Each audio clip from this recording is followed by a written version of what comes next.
Menga nima deyotgan eding? Qizil komandir. Gaplaringga tushunmadim.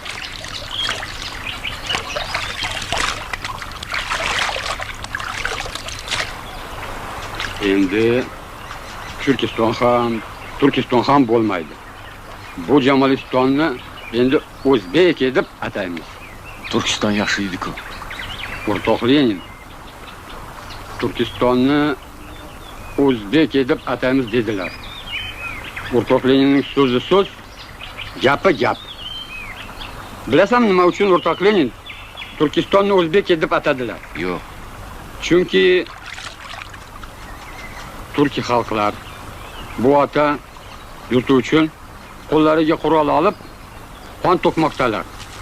Agarda Turkiston bo'lmasa, yo'q qilsak, Turkiy xalqlar qaysi ota yurti uchun jihad qiladilar? O'ynab qo'ydim o'sha Leninga, xo'pmi?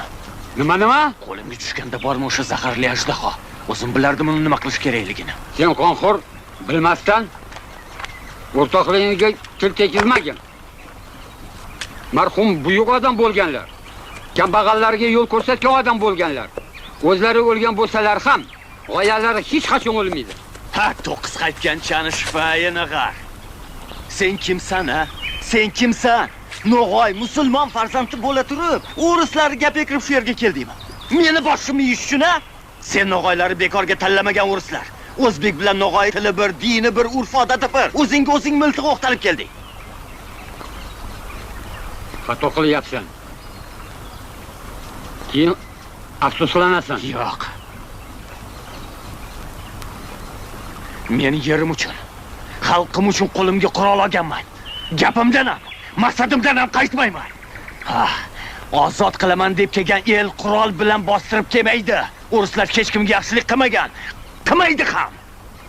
Bu gaping ham noto'g'ri. Ko'rasan, hali biz o'rislar bilan aka-ukadak bo'lib ketamiz.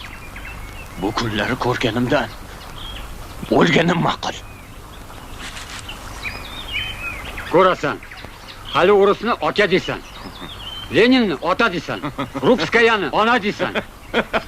Nega kulasan? So'pi ozon etmasdan assalom katta og'a deb ashula ham etasan. Ой, что это? Кто кинул? Кто? В чем дело? Чё, Джанва, чё? Ребята, они вас